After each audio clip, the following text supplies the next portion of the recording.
नमस्कार दोस्तों, स्वागत है आप सभी का पाथफाइंडर पर। एक बहुत ही शॉकिंग डेवलपमेंट सामने आ रही है। मालदीव्स के बाद अब भारत का एक और पड़ोसी देश दैट इज बांग्लादेश, वहां पर इंडिया के खिलाफ एक एंटी इंडिया कैंपेन को शुरू किया गया है। जस्ट लाइक मालदीव्स, वहां पर भी अब एक इंडिया आउट कैंपेन को शुरू किया जा चुका है।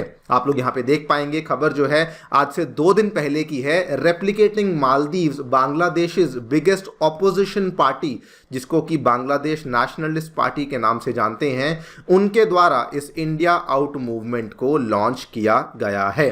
भारत की जो हिंदी न्यूज़ मीडिया है उसके द्वारा भी कवर किया गया है। नवभारत टाइम्स ने यहाँ पर कवर किया है।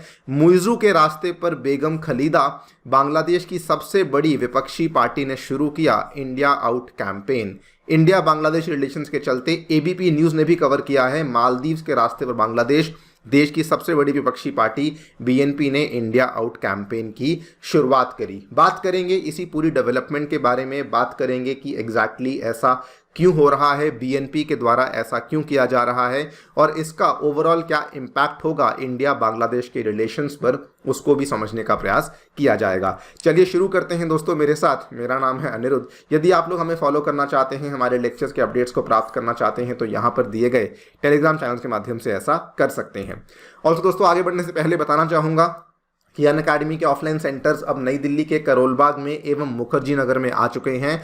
करोलबाग में जो अगला बैच है वो 27 जनवरी से शुरू होने वाला है। तो यदि आप लोग 2025 या फिर 2026 की यूपीएससी एग्जाम की तैयारी कर रहे हैं तो इसके लिए बैचेस जो हैं वो ऑलरेडी अब यहाँ पे शुरू होने वाले हैं। आप चाहते हैं तो इन बैचेस में जाकर के एनरोल कर सकते हैं। मुखर्जी नगर में भी ये बैचेस शुरू होने वाले हैं, लेकिन वहाँ 29 जनवरी से होंगे और वहाँ पर हिंदी मीडियम में इन बैचेस को कंडक्ट किया जाएगा। इसके अलावा प्रयागराज उत्तर प्रदेश में भी, प्रयागराज के सिविल लाइंस में हमारे बैचेस आ चुके हैं, जहां पर कि यूपीएससी के बैचेस तो अवेलेबल हैं ही, लेकिन साथ में हमारे यूपी पीसीएस के बैचेस भी उपलब्ध करवाए गए हैं। यदि आप इनमें से किसी भी कोर्स में एनरोल करने में इंटरेस्टेड हैं, आपकी सूटेबिलिटी के अनुसार आप लोग कर सकते हैं। और उसके लिए आपको करना है एक छोटा सा काम, दैट इज डिस्क्रिप्शन बॉक्स में दिया गया है आपको एक बिटली लिंक, छोटा सा लिंक है, उस पर क्लिक कीजिए।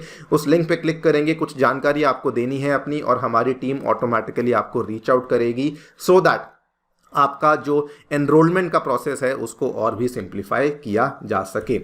चलिए स्टार्ट करते हैं। सो इंडिया आउट कैंपेन अब हमें बांग्लादेश में देखने को मिल रही है। मालदीव्स के बारे में हम सभी जानते हैं, हमने बहुत सारी वीडियोस भी देख ली हैं कि मालदीव्स में ये वाली जो करंट गवर्नमेंट है वो फिलहाल एंटी इंडिया सेंटिमेंट रखती है एंड नॉट जस्ट दैट, वो बल्कि प्रो चाइना सेंटिमेंट रखती है। वहीं से सीखते हुए, वहीं से एक तरीके से प्रेरणा लेते हुए एंड मैं कहूँगा मौके का फ़ायदा उठाते हुए, बिकॉज ऑलरेडी एक जगह मूवमेंट चल रही है, सो बांग्लादेश में भी इस तरह की एक कैंपेन को शुरू कर दिया गया है, जहां पर क्या है कि कुछ इस तरह के स्लोगन्स सामने आ रहे हैं। India is not a friend of Bangladesh, India is basically destroying Bangladesh, इस तरह के स्लोगन्स यहाँ पे लिए जा रहे हैं। बल्कि बांग्लादेश में जो यहाँ पे एक्टिविस्ट हैं जो कि बीएनपी पार्टी को बिलोंग करते हैं, उन्होंने ऑनलाइन मीडियम्स का बहुत इस्तेमाल किया है। ट्विटर हो गया, सोशल मीडिया पे बहुत यहाँ पे जो ये स्लोगन्स को फैलाया जा रहा है और फैलाते फैलाते इन स्लोगन्स को वो नेपाल तक भी लेकर जाने का प्रयास कर रहे हैं। सबसे पहला सवाल आता है कि ये कैंपेन को शुरू किसने करवाया था। तो कैंपेन को शुरू करवाने वाला is none other than Tariq Rahman. I am sure आपने सभी ने इनका नाम सुना होगा, नहीं सुना हुआ तो आपको बता देता हूँ। तारिक रहमान बेसिकली कौन है दोस्तों? बांग्लादेश की जो बांग्लादेश नेशनलिस्ट पार्टी है, जो कि बांग्लादेश की सबसे बड़ी ऑपोजिशन पार्टी है, तारिक रहमान उस पार्टी के बेसिकली एक्टिंग चेयरमैन हैं। खलीदा जिया का अगर आपने नाम सुना होगा तो ये बेसिकली उनके बेटे हैं और ये फिलहाल एक्टिंग चेयरमैन है बांग्लादेश नेशनलिस्ट पार्टी के। 2008 में जब बांग्लादेश नेशनलिस्ट पार्टी अपने चुनाव हार चुकी थी, उस टाइम पे जब अवामी लीग की जीत हुई थी, उसके इमीडिएटली बाद क्या हुआ था कि तारिक जो है उनको लगा कि उनकी सेफ्टी सिक्योरिटी के ऊपर कंसर्न है, तो वो एक दफ़ा के लिए वहाँ से भाग गए और वो जाकर के यूके में रहने लगे। और तब से वो बांग्लादेश में, वो बेसिकली पब्लिक आई में नहीं आते हैं, लेकिन बांग्लादेश की पॉलिटिक्स में किसी न किसी तरीके में से अपने आप को इन्वॉल्व रखते हैं। सो उनके द्वारा बेसिकली लंदन से उनके द्वारा इस चीज़ की शुरुआत करी गई है और बांग्लादेश के सोशल मीडिया चैनल्स का इस्तेमाल करते हुए उनकी पार्टी जो है इस कैंपेन को रन कर रही है। Talking more about the campaign, उन्होंने कैंपेन में और क्या क्या बातें कही हैं कि India has never been a friend of Bangladesh. Even 1971 में इंडिया के द्वारा बांग्लादेश से बहुत सारे वैल्यूएबल्स को लूटा गया और सीमा पार ले जाया गया।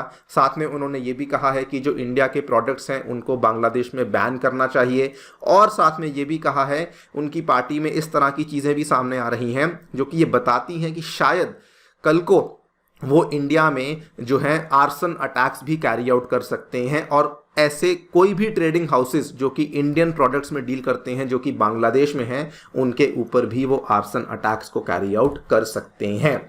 बल्कि उन्होंने साथ में ये भी जो हमें अगेन सुनने को मिल रहा है वो ये भी है कि म्यांमार में एक कोई ग्रुप है अराकान रोहिंग्या सैल्वेशन आर्मी, उनका कोई पर्टिकुलर सेगमेंट है जिससे कि उन्होंने बात करी है फाइनेंशियल सपोर्ट की, सो दैट वो लोग इंडिया के अंदर कुछ टेररिस्ट अटैक्स को कैरी आउट कर सकें और बीजेपी के जो मीडिया हाउसेज हैं और जो ऑफिसेज हैं उनको भी अटैक कर सकें। सो ये काफ़ी सीरियस मुद्दा बन चुका है जो कि यहाँ पर जिस तरीके से ये लोग इस कैंपेन को यहाँ पे रन कर रहे हैं। Now this is not very surprising because अगर आप देखें तो जो बांग्लादेशी नेशनलिस्ट पार्टी है ये जब से बनने में आई है ऑलमोस्ट तभी से ये ऑलमोस्ट एंटी इंडिया ही रही है। आपको इसके इतिहास के बारे में कुछ बातें बताना चाहूँगा। इसकी स्थापना 1978 में military ruler major general Ziaur Rahman के द्वारा करी गई थी। आप सभी को मालूम होगा, इनका नाम आप सभी ने सुना होगा। एंड जो ज़ियाउर रहमान है इनकी ट्रेनिंग पाकिस्तान में हुई थी और ये शुरू से ही एंटी इंडिया सेंटिमेंट्स रखते हैं, हॉस्टिलिटी रखते हैं towards India.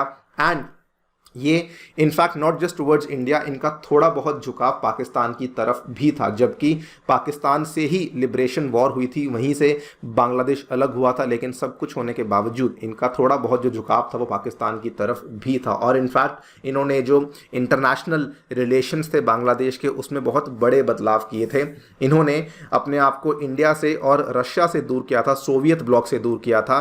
And he wanted to strengthen ties with western Europe, United States and दूसरी जो इस्लामिक कंट्रीज़ हैं उनके साथ ये अपने संबंधों को और बेहतर करना चाहते थे। लेकिन ऑल इन ऑल इनका जो अल्टीमेट टारगेट था वो ये था कि इंडिया के साथ ये अपने संबंधों को बहुत ज़्यादा नहीं रखना चाहते हैं, बिकॉज ही फेल्ट कि इंडिया जो है एक बहुत ही एक्सट्रीम कंट्री है and so on and so fourth. तो ये पूरी कहानी थी जो कि यहाँ पे चल रही थी। कहा जा रहा है कि ये जो कैंपेन चलाई गई है ये उसी माइंडसेट की एक कंटिन्यूएशन है जो कि यहाँ पे शुरू करी गई है with roots in anti India ideologies. जो बीएनपी है वो इसी तरह के सेंटिमेंट्स पे थ्राइव करती है और उसी की मैनिफेस्टेशन आज हमें फिलहाल यहाँ पे देखने को मिल रही है। नाउ ये जो कदम लिया गया है इससे ओवरऑल जो इंडिया बांग्लादेश के फिलहाल संबंध हैं उस पर नेगेटिव इम्पैक्ट आ सकता है। आपको मालूम होगा रिसेंटली बांग्लादेश में चुनाव हुए हैं एंड चुनाव में शेख हसीना फिर से एक बार जीती हैं। चुनाव के जीतने के बाद उन्होंने स्टेटमेंट दिया कि India is a great friend of Bangladesh. उन्होंने हमें 71 में सपोर्ट किया, 75 में सपोर्ट किया एंड इंडिया हमेशा ही बांग्लादेश का बहुत अच्छा दोस्त रहने वाला है। बल्कि आपको बता दूं कि इवन इस जीत के बाद अगले ही महीने डॉक्टर जयशंकर के न्योते पर बांग्लादेश के जो विदेश मंत्री हैं हसन महमूद, वो नई दिल्ली आने वाले हैं फरवरी 7 को। उनकी पहली बायलैटरल विजिट होने वाली है। और इवन मालदीव्स के मुद्दे को लेकर बांग्लादेश ने रिसेंटली कहा था कि इंडिया को घबराने की कोई आवश्यकता नहीं, हम चाइना के साथ नहीं जाएंगे, हम इंडिया का ही फेवर करेंगे अगर कल को कोई ऐसी मुसीबत आती है उस केस में। सो जो करंट रूलिंग गवर्नमेंट है उनके साथ हमारे संबंध बहुत अच्छे हैं, इंडिया के संबंध बहुत बढ़िया हैं, तो वहाँ पर कोई प्रॉब्लम नहीं है। लेकिन जो ऑपोजिशन पार्टी है वो बेसिकली ऐसा कर रही है। चिंता का विषय इसलिए बन जाता है बिकॉज मालदीव्स में भी ये कहानी ऐसे ही शुरू हुई थी, जब मालदीव्स में जो रूलिंग पार्टी प्रो इंडिया थी लेकिन उस समय भी ऑपोजिशन पार्टी के द्वारा इस तरह का कारनामा शुरू किया गया था और वो चीज़ आज आप देख सकते हैं कि कहाँ तक पहुँच गई है। सो इसीलिए कहीं ना कहीं ये रीजनल जो पूरा पीस है उसको ख़राब तो करती ही है। आपकी क्या राय है हमें डेफिनेटली बताएं कॉमेंट सेक्शन में। जाने से पहले आपको बताना चाहूँगा कि अनअकैडमी के ऑफलाइन सेंटर्स में दोस्तों आपको free demo classes, 1-on-1 mentorship, free magazine, library, wifi access जैसी सभी चीज़ें अवेलेबल होती हैं। अगर आप इनमें एनरोल करना चाहते हैं तो अगेन नीचे दिए गए बिटली लिंक को चेकआउट करना बिल्कुल ना भूलें। Thank you so much for listening, stay tuned and stay safe.